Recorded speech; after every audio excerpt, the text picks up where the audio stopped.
Assalamualaikum warahmatullahi wabarakatuh. Halo Sobat Unila, perkenalkan saya Fajar Hendrajaya dari jurusan Ilmu Komunikasi 2019. Selamat datang di podcast PMB Unila. Kali ini saya tidak akan sendiri loh Sobat Unila. Kali ini saya akan ditemani oleh dua narasumber cantik dan juga hebat tentunya, yakni Dr.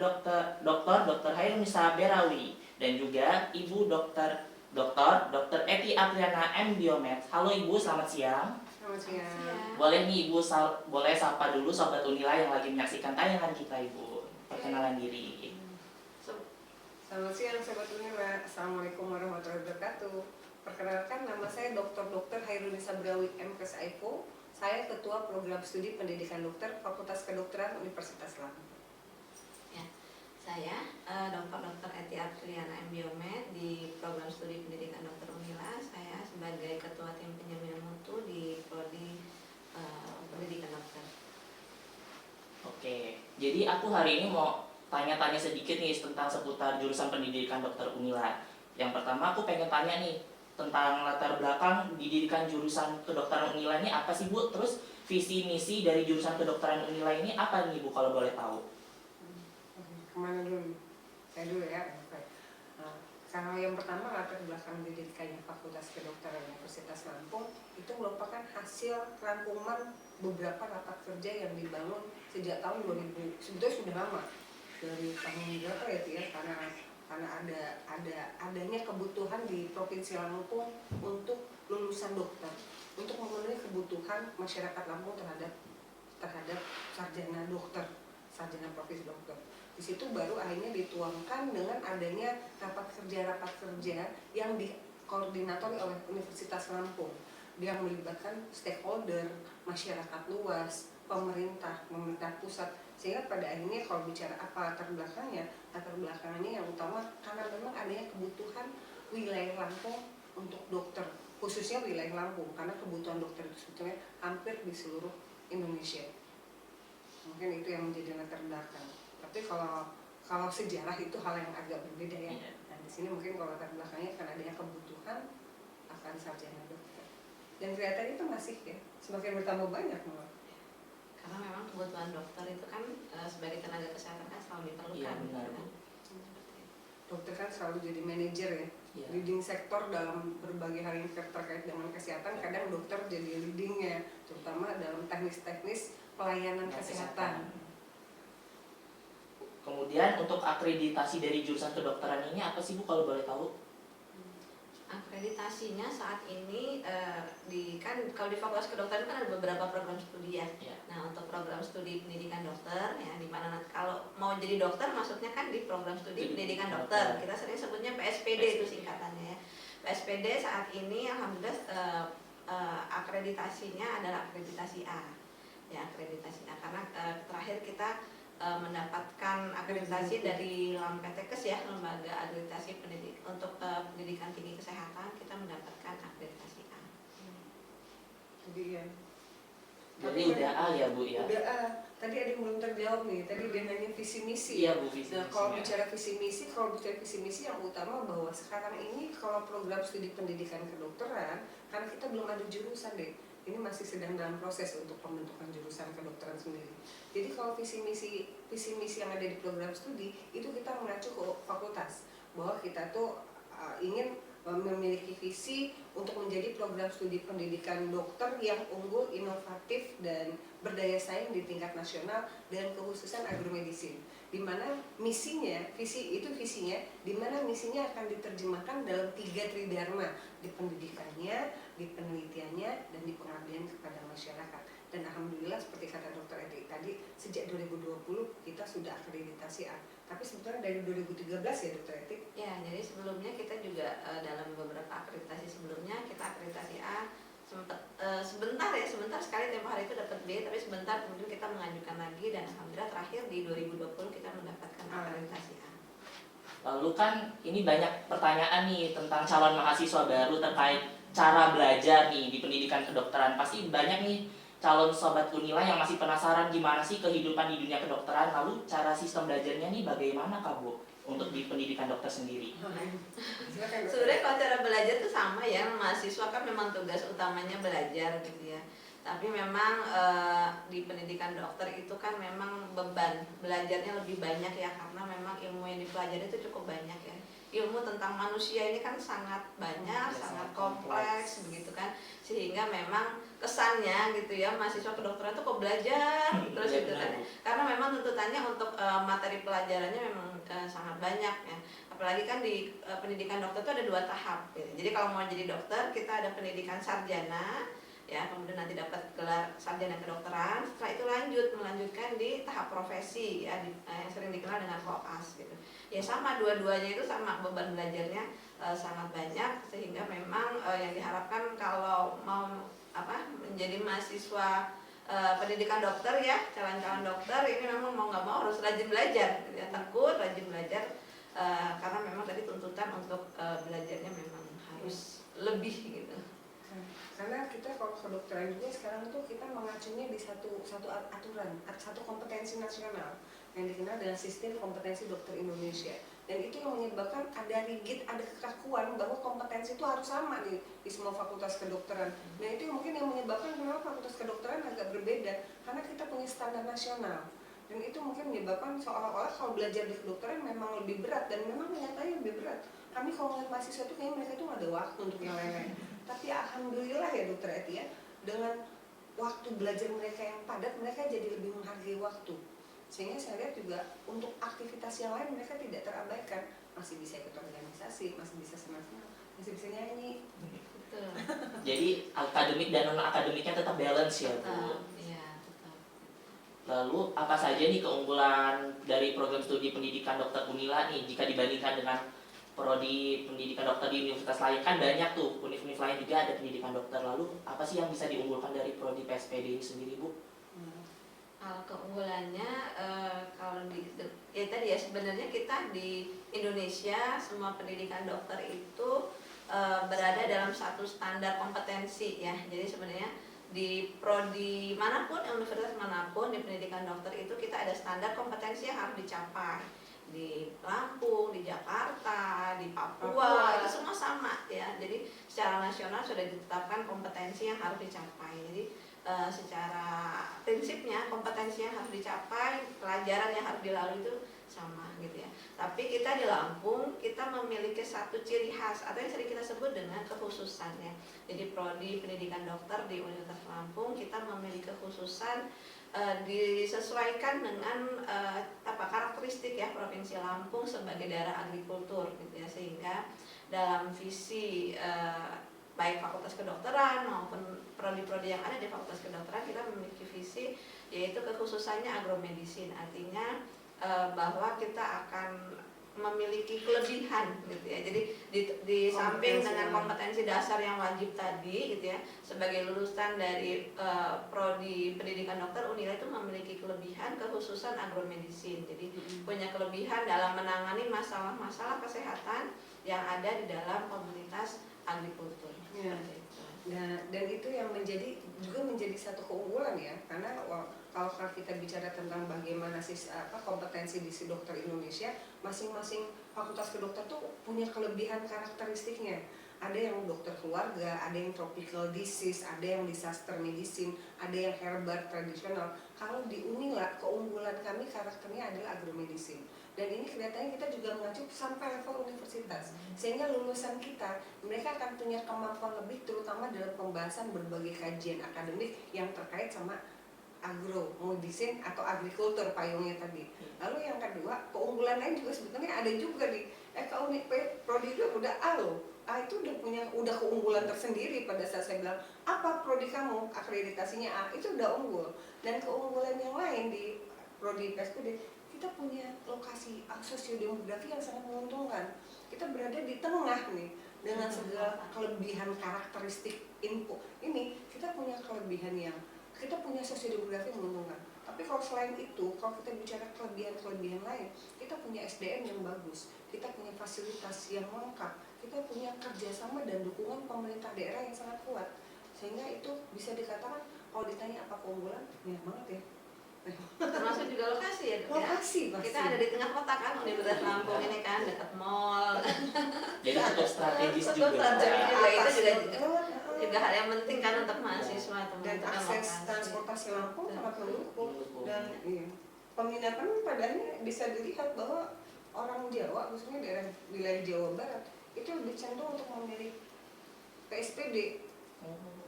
Sekarang peminatnya cukup banyak dari daerah-daerah yang Jawa. Lalu kan nih setelah kita melakukan koas terus kita melakukan magang kan udah positif dapat gelar dokter ya Bu sebagai seorang dokter. Nah biasanya kita setelah mendapatkan gelar dokter nih ada nggak sih Bu profesi lain nih yang pengen kita udah dapat di gelar dokter, selain dokter ada nggak sih Bu prospek kerja lain sebagai seorang dokter dari jurusan PSPD ini? Ya. Mungkin Kalau dokter tuh lapangan kerjanya sangat luas ya. Jadi bisa menjadi akademisi nantinya kan, jadi dosen, peneliti, kemudian yang pasti yang sering jadi obsesi adalah klinis gitu ya kan, sebagai dokter spesialis kah gitu kan, mengembangkan keterampilannya di klinis. Juga bisa di militer ya, banyak ya dokter saya alumni kita yang menjadi dokter-dokter di militer ya, itu sangat banyak, baik di kepolisian, angkatan udara, angkatan laut, itu banyak alumni fakultas Sama kedokteran entertain Unila. dokter itu. Betul. Sama termasuk- entertainer. Kelihatannya sekarang juga makin banyak Betul, jadi yang penyanyi ya. pengusaha ada juga kan. Yang mereka ini bergeraknya di alat kesehatan, bergeraknya di fasilitas pelayanan kesehatan, klinik-klinik kecantikan, itu entertain. Mungkin mereka membangun bisnis-bisnis yang terkait sama kesehatan. Halo dok itu udah banyak sekarang. Alhamdulillah, karena kalau ditanya prospek kerjanya itu sangat luas. Artinya hampir semua bidang kerja itu dokter bisa masuk dengan kapasitas apapun. Sehingga akan kalian temukan di Depak itu ada dokter, di pertanian itu ada dokter, di kehakiman, kejaksaan pun sekarang sudah ada dokter. Itu hanya menunjukkan bahwa dokter bisa ditempatkan di mana aja dengan kapasitasnya. oke, berarti nggak cuma dokter aja ya Bu, kalau orang kita udah dapat gelar dokter bisa milih cakupan kerja apa saja. Jadi tetap ada kecenderungannya, misalnya mau ke militer gitu kan, tetap masih bisa dokter militer. Lalu prestasi apa saja nih Bu yang sudah ditorehkan oleh program studi pendidikan dokter Unila selama berdirinya ini Bu? Prestasi prodinya atau prestasi mahasiswa? Prestasi program studinya juga bisa dan mahasiswanya juga bisa.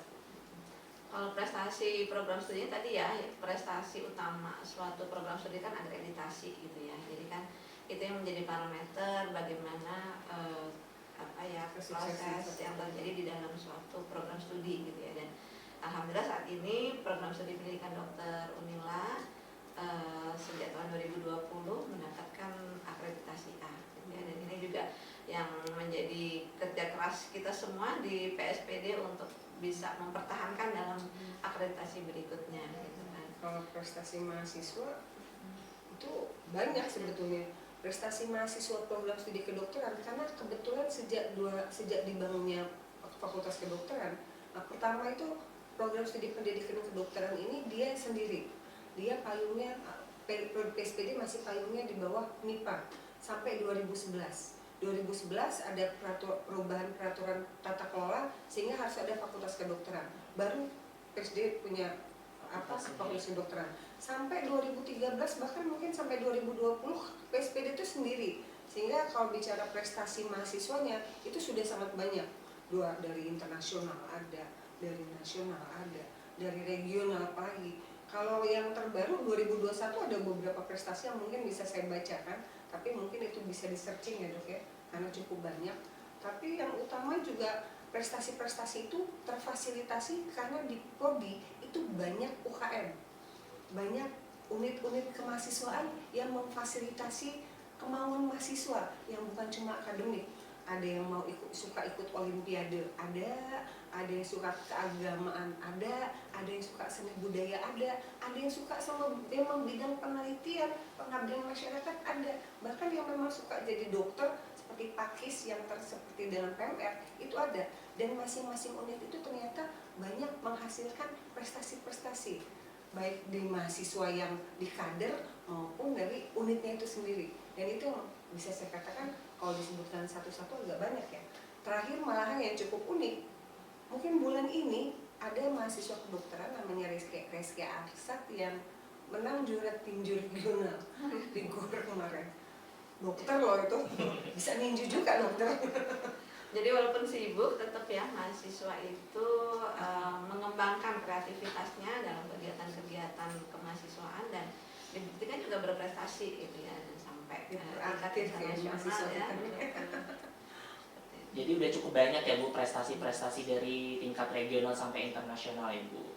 Ya mungkin bisa Sobat Unila bisa cari sendiri ya di Google, cukup banyak ya Bu rentetan prestasinya. Lalu persyaratan khusus ada nggak sih Bu sebelum para calon mahasiswa baru ini bisa untuk masuk ke program studi kedokteran seperti tes buta warna atau yang lain-lain? Oke. Jadi kan kalau mau masuk berarti harus melalui jalur masuk yang ada ya. Iya, jadi sebagaimana di Unila, prodi pendidikan dokter, jalur masuknya sama. Jadi dari SNMPTN, SBMPTN, kemudian sampai ada jalur yang mandiri ya, SNMPTN. Nah, itu berarti harus masuk dulu nih melalui jalur tes masuknya. Kemudian setelah masuk kita akan ada tes tambahan, yaitu yang kita sebut dengan tes MMPI gitu ya, terkait dengan kondisi psikologis ya, kejiwaan psikologis itu. Setelah diterima tadi melalui jalur-jalur tadi akan ada pemeriksaan tambahan yaitu MMPI dan kemudian tes kesehatan, termasuk diantaranya adalah buta warna. Jadi tes kesehatan fisik dan juga buta warna. Setelah itu lolos, nah baru resmi menjadi mahasiswa pendidikan dokter seperti itu. Berarti tahapnya cukup panjang juga ya Bu. Bukan setelah diterima SNM, SBM dan Mandiri itu belum resmi ya Bu jadi mahasiswa. Jadi kita ada tambahan screening gitu lah ya, tambahan screening gitu ya, supaya nanti ketika jadi mahasiswa tidak ada hambatan, tidak gitu terkendala. Betul. Buta warna karena kita tahu dokter akan berkecimpung dengan bedah-bedah kadang itu mulai dari tingkat mahasiswa udah ada praktikum seperti itu. Kita nggak mau dong kalau mahasiswa tahu buta warna atau mahasiswanya ada gangguan mental, dan itu padanya akan berdampak dengan solusi atau pada saat dia diminta jadi manajer pelayanan kesehatan, keputusan yang diambil kalau dia ada gangguan kejiwaan membahayakan respon subjek ya. Gitu. Kemudian tips and trick nih kepada calon mahasiswa kedokteran nih Bu, apa nih Bu kira-kira biar mereka tuh bisa sukses nih di program studi pendidikan dokter nih Bu. Boleh lah kasih tips and tricknya ke Sobat Unila nih Bu. Kalau saya kebetulan pernah jadi verifikator. Waktu verifikator kan kalau kita bicara penerimaan mahasiswa baru dia itu ada 3. Tahap yang pertama itu ujian undangan. Undangan ini kalau yang saya waktu saya jadi verifikator yang di highlight itu matematika, bahasa Inggris, matematika, bahasa Indonesia, fisika, biologi, kimia. Itu adalah mata pelajaran yang jadi highlight untuk jadi pemetaan progres perkembangan selama dia sekolah. Jadi kalau kita bicara tip and trick itu sama kalau udah ujian yang tahap kedua, ujian tulis, dan mungkin sama dalam ujian mandiri, itu kalian harus meningkatkan kompetensi kalian. Mungkin ada baiknya kalau kalian sudah punya estimasi berapa target minimal pada tahun sebelumnya rata yang dicapai pada prodi yang Anda inginkan. Di sini prodi kedokteran. Kalau misalnya rata maksimal yang misalnya berapa, itu kalian harus punya latihan soal. Karena memang itu yang bisa dilakukan pada anak di akhir-akhir persiapan mau masuk ujian, yang bisa mengestimasi kira-kira capaian belajar kalian udah sampai mana. Dan otomatis yang diperkuat adalah bidang ilmu atau mata pelajaran yang memang akan diujikan pada proses ujian. Artinya bukan kalian mau masuk ke kedokteran belajarnya PS, belajarnya sejarah bukan, atau akuntansi tidak, tapi akan belajar dengan mata pelajaran yang sesuai dengan apa yang kalian minati khususnya di kedokteran. Kalau kedokteran ini yang saya tahu tuh biologi, kimia, fisika, bahasa Indonesia, matematika. Jadi ada TPK ya, TPU TPK ya. Jadi kalau apa tip and triknya ya memang harus belajar. Tapi seperti kata Dokter Eti tadi, tip and triknya kamu harus belajar dengan cara ciri khas kamu. Artinya kamu belajar tidak mengikuti teman kamu, karena secara fisiologis, saya fisiologis soalnya. Secara fisiologis itu tiap orang berbeda. Jadi kamu nggak bisa mereplika cara belajar teman kamu sama kamu. Hanya bedanya di sini kualitasnya yang kamu tambah. Kalau kamu biasanya sesudah bangun tidur sholat tahajud dulu, kamu harus tidur dulu. Tapi kalau kamu bisa sampai malam, begadang sampai siang, tapi biasanya kalau begadang nggak pernah bagus, karena memori biasanya akan retensinya kurang baik kalau kita begadang. karena kelelahan itu sangat mengganggu memori. Jadi pada saat mau ujian besoknya tidur karena belajarnya sudah kan. Ya, Bu. Mungkin tips and triknya itu kalau di saya. Mungkin dokter itu ada Ya. tip baru nih. Jadi mungkin jangan ini ya, jangan menjadi aduh gitu ya, ketakutan gitu ketika menjadi mahasiswa kedokteran gitu kan. Jadi sebenarnya menjadi mahasiswa kedokteran itu sama seperti menjadi mahasiswa pada fakultas lainnya gitu. Tadi yang saya sebutkan bahwa memang tugas utamanya belajar gitu ya. Artinya memang menyiapkan diri mental untuk memang menjadi mahasiswa ya, menjalankan tugasnya untuk belajar gitu kan. Mungkin ada beban yang lebih gitu ya, berarti belajarnya harus lebih gitu kan untuk bisa mencapai kompetensi-kompetensi tadi. Dan juga jadi nggak perlu terlalu khawatir yang berlebihan, saya harus gimana gitu ya, nanti ketika jadi mahasiswa kedokteran saya harus jaim gitu ya, nggak boleh bergaul, itu juga enggak gitu Itu ya. kalau udah diterima Jadi, tuh. oke, jadi tetap tadi kan dijelaskan Dr. Nisa, banyak kita unit-unit kegiatan mahasiswa, nah itu juga harus diikuti gitu ya, sebagai untuk pengembangan soft skill gitu kan, itu juga menjadi satu sarana untuk belajar juga gitu ya. Jadi bukan juga harus belajar, nggak boleh ikut kegiatan, tetap gitu ya, tetap mengikuti Belajar itu kegiatan-kegiatan harus enjoy ya. mahasiswa. Betul. Belajar harus enjoy, kamu harus jadi diri kamu sendiri, tapi kamu tetap memperkuat kompetensi dan jangan abaikan dunia sama apapun. Dan ini kalau masih terkait mau jadi mahasiswa fakultas kedokteran, mungkin ada titik di mana kita juga harus tawakal ya. Artinya pada saat kita sudah berusaha maksimal, itu hasil itu tetap sama Allah, sama Tuhan. Artinya jangan sampai kalian pada saat kalian nggak terima nih di kedokteran, rasanya mau bunuh diri, rasanya udah berhenti dunia. Banyak kok bidang kerja yang bisa mensukseskan seseorang tanpa harus dia jadi seorang dokter. Artinya dokter itu bukan tujuan deh. Dokter itu hanya salah satu media atau wasilah kamu untuk bermanfaat bagi orang lain. Pada saatnya garis tangan kamu tidak menyebabkan kamu berada di sana, kamu bisa bermanfaat di bidang manapun. Jadi tapi pada saat kamu jadi mahasiswa kedokteran harus siap seperti kata dokter etik, berat. Dan itu memang berat, kami yang dosennya dia karena kasihan. Jadi gitu guys, buat kalian calon sobat Unila nih yang pengen masuk pendidikan dokter, kalian tuh harus siapin mental dan fisik kalian, karena tuh di pendidikan dokter tuh ya berat ya Bu Dokter ya. Ya gitu, jadi ya otak kalian juga harus kenceng juga, biar karena di pendidikan dokter ini belajarnya sangat kompleks gitu. Lalu harapan untuk nih dari Ibu Dokter buat pendidikan dokter Unila nih apa sih Bu ke depannya? Kalau harapannya pertama-tama sih yang pasti semua sivitas akademika yang ada di prodi pendidikan dokter punya harapan bisa mempertahankan akreditasi A. Dan kalau bisa karena memang kita sudah bergeser menjadi akreditasi unggul, harapan kami bisa akreditasi unggul. Tapi sementara ada harapan yang lain bahwa kami juga ada wacana ingin mengusahakan bisa terakreditasi internasional. Sehingga kalau bicara apa harapan kami dengan tercapainya akreditasi seperti yang saya jelaskan barusan, akreditasi A, akreditasi unggul, itu akan berkontribusi dalam proses yang akan semakin baik yang ada di PSPD. Sehingga padanya akan berkontribusi dengan outcome lulusan yang akan semakin baik. Sehingga apapun harapan dengan adanya harapan untuk akreditasi baik, unggul, itu akan berkontribusi dengan adanya lulusan-lulusan yang semakin bermanfaat bagi masyarakat, bawa nama baik PSPD, dan PSPD sendiri akan menjadi satu media belajar yang sangat baik, menarik, dan tidak bikin stres, berat tapi menyenangkan. Mungkin itu. Mungkin Dokter Eti, gimana harapannya nih? Harapannya ya, kalau dari saya, ya karena di PSPD itu kan ada mahasiswa, berarti mahasiswa harus berprestasi, tadi kan, baik akademik maupun non akademik. Begitu juga dosen nih yang nggak kalah nih, nggak kalah penting ya, dosen juga harus zona integritas. Betul, dosen juga harus berprestasi gitu kan, karena kan dosen harus memberikan pelayanan kepada mahasiswa dalam hal akademis gitu, tetapi dosen juga harus melakukan penelitian, pengabdian gitu kan, diharapkan penelitian pengabdian itu bisa memberikan manfaat gitu ya. Kemudian yang ketiga dari sistem ya, tadi dari prodinya gitu ya, berharap prodinya juga bisa berprestasi tadi ya dalam bentuk akreditasi, dan mudah-mudahan akreditasi itu akan menjadi pemicu untuk memberikan suatu pelayanan yang terbaik gitu ya dari PSPD. Nah, jadi harapannya pada dasarnya sama. Yang kami harapkan untuk semua kami yang sudah di dalam, kami bisa mengimprovisasi diri kami untuk jadi lebih baik. Tapi harapan kami berdua, khususnya buat kalian yang mau masuk kedokteran, kalian sudah siap secara fisik sama mental dan kognitif, juga afektif. Dan mungkin yang kami tekankan, kalian harus belajar untuk jadi mahasiswa yang beretika. Karena sekarang kalau cuma belajar buat pengetahuan, itu gampang deh. Tapi jadi mahasiswa yang beretika, beradab, dan berilmu itu ternyata susah deh.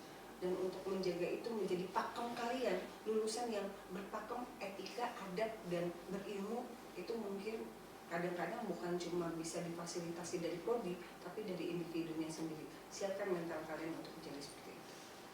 Tuh guys, jadi gini Sobat Unila, jadi itu sebuah harapan dari Ibu Dr. Hairunisa dan Ibu Dr. Eti buat program studi pendidikan dokter ke depannya. Jadi terima kasih banyak ya Ibu Dr. Hairunisa dan Ibu Dr. Eti yang telah menyempatkan hadir waktunya di acara PMB Podcast Unila pada siang hari ini. Jadi itulah akhir acara podcast PMB Unila pada siang hari ini. Saya Fajar Hendrajaya selaku podcaster pamit undur diri. Saya akhiri. Wassalamualaikum warahmatullahi wabarakatuh. Selamat siang.